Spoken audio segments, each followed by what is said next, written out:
Good evening, Bahamas. Coming up tonight, gaming house operators threaten legal action against the government over a proposed tax hike. This while Deputy Prime Minister Peter Turnquest defends the government's budget communication. Plus, WTO membership is a year away, but find out how businesses are getting prepared.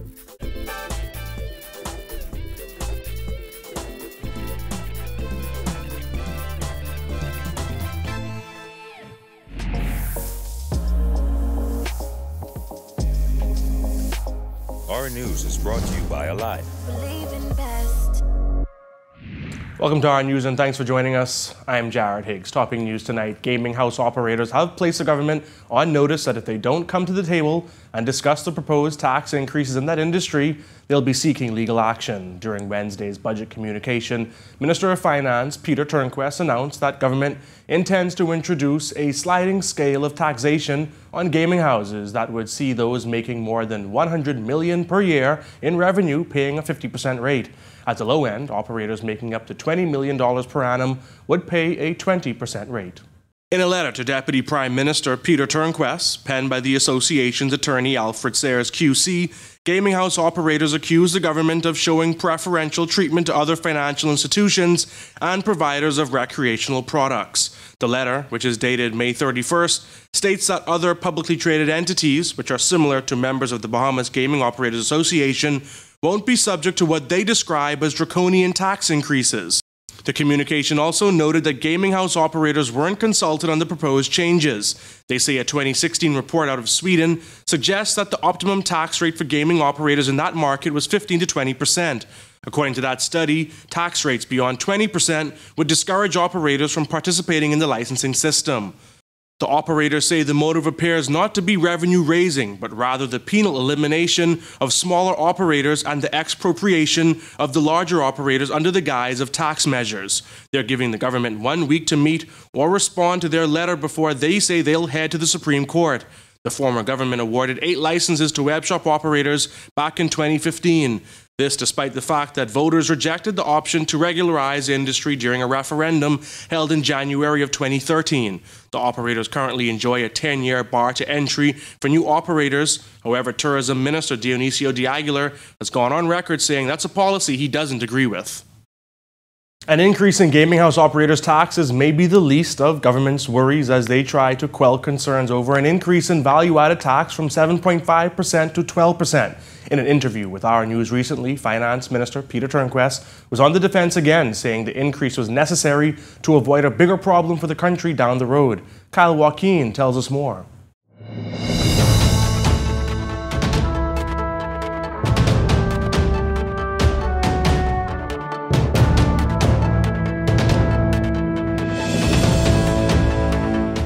It is much more important for us to get our obligations under control than to try and pacify or to play politics with the Bahamian people. The reality is we have an obligation.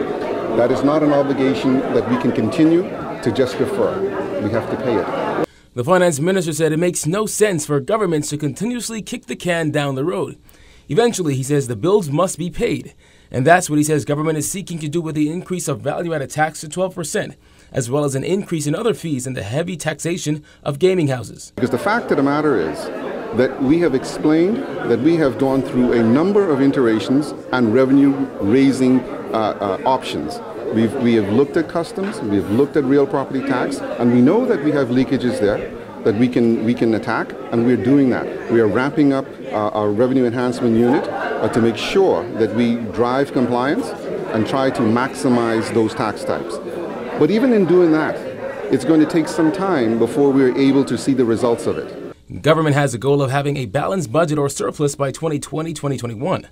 The Minnis administration caught some flack, particularly for voting against VAT while in opposition, only to be elected and increase the VAT rate. We have to act today to protect the future, and that's what this is about.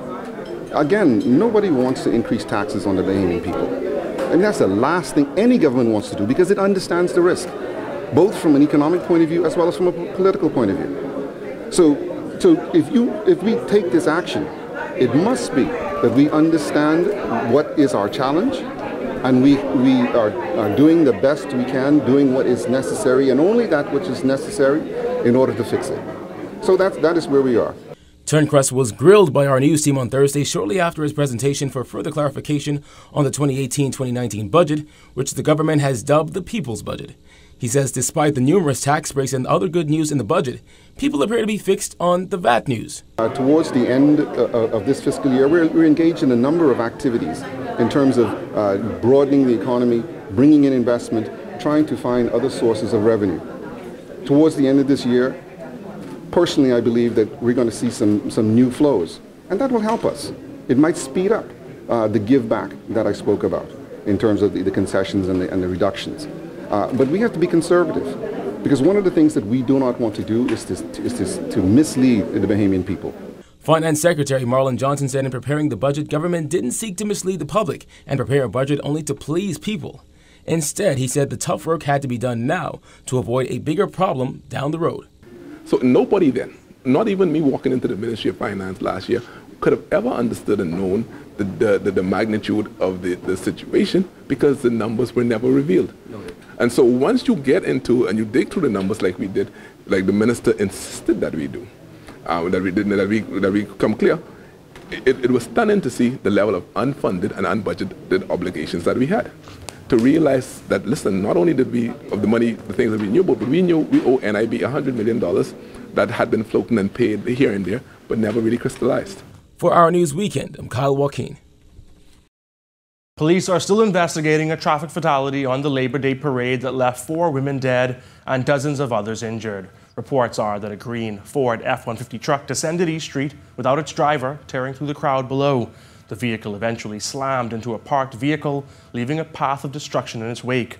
2 women died on the scene, while 2 others were reported dead on arrival at Princess Margaret Hospital. Police took a 23-year-old man into custody, and he's assisting them with their investigation. Prime Minister Dr. Hubert Minnis addressed the nation on Saturday night following that horrific Labor Day accident. Minnis returned from a weekend Family Island trip early and visited the families of the victims, as well as 4 patients still hospitalized. I ask you to support these families and to pray for them.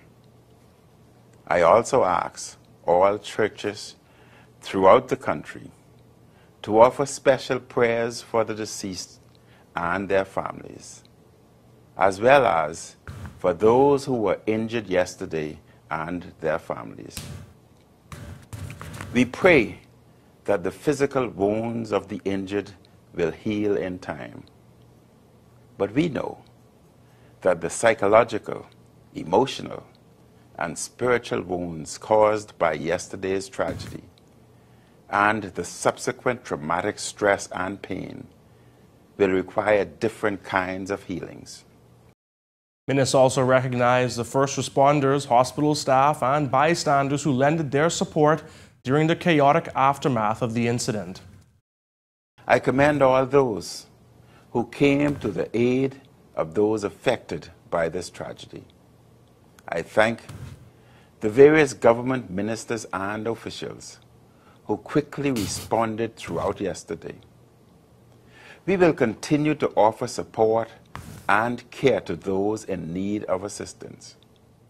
As I said yesterday, we are committed to doing all that we can to assist the family members of the deceased and those injured and their families.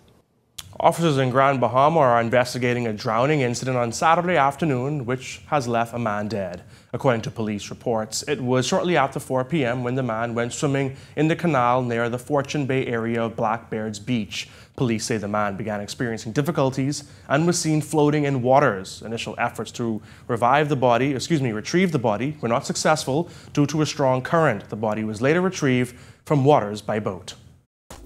When our news comes back, find out how close the country is to becoming a member of the World Trade Organization. We've got that and more straight ahead.